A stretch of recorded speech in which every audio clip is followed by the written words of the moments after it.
Today we continue gently through the book of Genesis. In the Garden of Eden, everything was peaceful. The earth was filled with beauty, stillness, and life. But slowly, temptation entered the garden. Now the serpent was more crafty than any of the wild animals the Lord God had made.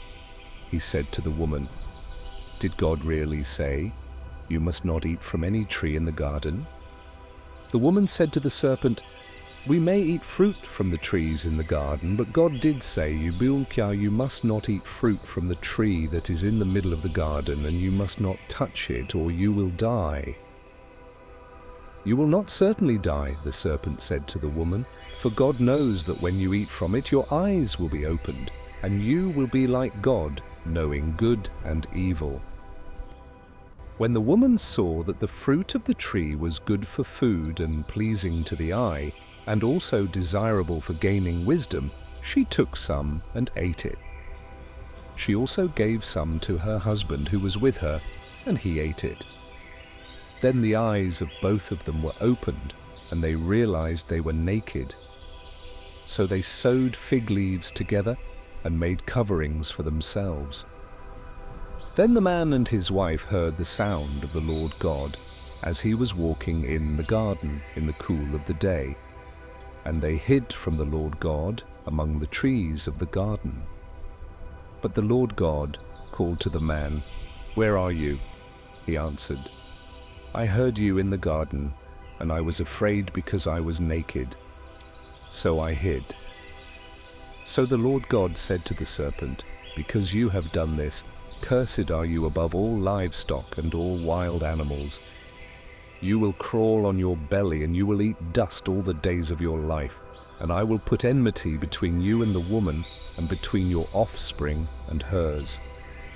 He will crush your head, and you will strike his heel." To the woman he said, "I will make your pains in childbearing very severe. With painful labor you will give birth to children. Your desire will be for your husband, and he will rule over you." To Adam he said, "Because you listened to your wife and ate fruit from the tree about which I commanded you, you must not eat from it. Cursed is the ground because of you. Through painful toil you will eat food from it all the days of your life. It will produce thorns and thistles for you, and you will eat the plants of the field. By the sweat of your brow you will eat your food until you return to the ground, since from it you were taken, for dust you are, and to dust you will return." Adam named his wife Eve because she would become the mother of all the living. The Lord God made garments of skin for Adam and his wife and clothed them. And the Lord God said, "The man has now become like one of us, knowing good and evil. He must not be allowed to reach out his hand and take also from the tree of life and eat and live forever." So the Lord God banished him from the Garden of Eden to work the ground from which he had been taken. After he drove the man out, he placed on the east side of the Garden of Eden cherubim and a flaming sword flashing back and forth to guard the way to the tree of life. And as Adam and Eve began their life beyond the garden, the earth slowly filled with new generations. In time, Eve gave birth to Cain, and later, his brother Abel. Adam made love to his wife Eve, and she became pregnant and gave birth to Cain. She said, "With the help of the Lord I have brought forth a man." Later she gave birth to his brother Abel. Now Abel kept flocks and Cain worked the soil. In the course of time, Cain brought some of the fruits of the soil as an offering to the Lord, and Abel also brought an offering fat portions from some of the firstborn of his flock. The Lord looked with favor on Abel and his offering, but on Cain and his offering he did not look with favor. So Cain was very angry, and his face was downcast. Then the Lord said to Cain, "Why are you angry? Why is your face downcast? If you do what is right, will you not be accepted? But if you do not do what is right, sin is crouching at your door. It desires to have you, but you must rule over it." Now Cain said to his brother Abel, "Let's go out to the field." While they were in the field, Cain attacked his brother Abel and killed him. Then the Lord said to Cain, "Where is your brother Abel?" "I don't know," he replied. "Am I my brother's keeper?" The Lord said, "What have you done?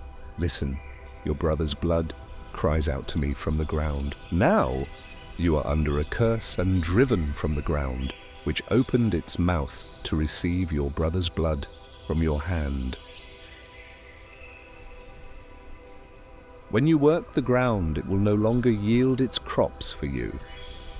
You will be a restless wanderer on the earth." Cain said to the Lord, "My punishment is more than I can bear. Today you are driving me from the land, and I will be hidden from your presence. I will be a restless wanderer on the earth, and whoever finds me will kill me." But the Lord said to him, "Not so. Anyone who kills Cain will suffer vengeance 7 times over." Then the Lord put a mark on Cain, so that no one who found him would kill him. So Cain went out from the Lord's presence and lived in the land of Nod, east of Eden. Cain made love to his wife, and she became pregnant and gave birth to Enoch. Cain was then building a city, and he named it after his son Enoch. To Enoch was born Irad, and Irad was the father of Mehujael, and Mehujael was the father of Methushael, and Methushael was the father of Lamech. Lamech married 2 women, one named Ada, and the other Zillah. Ada gave birth to Jabal. He was the father of those who live in tents and raise livestock. His brother's name was Jubal. He was the father of all who play stringed instruments and pipes. Zillah also had a son, Tubal-Cain, who forged all kinds of tools out of bronze and iron. Tubal-Cain's sister was Naamah. Lamech said to his wives, "Ada and Zillah, listen to me. Wives of Lamech, hear my words. I have killed a man for wounding me, a young man for injuring me. If Cain is avenged 7 times, then Lamech 77 times." Adam made love to his wife again, and she gave birth to a son, and named him Seth, saying, "Your God has granted me another child in place of Abel, since Cain killed him." Seth also had a son, and he named him Enosh. At that time, people began to call on the name of the Lord. And so we come to the end of Genesis chapters 3 and 4. May these words remain in your heart and bring you peace throughout your day. Until we continue our journey through Genesis, may God be with you.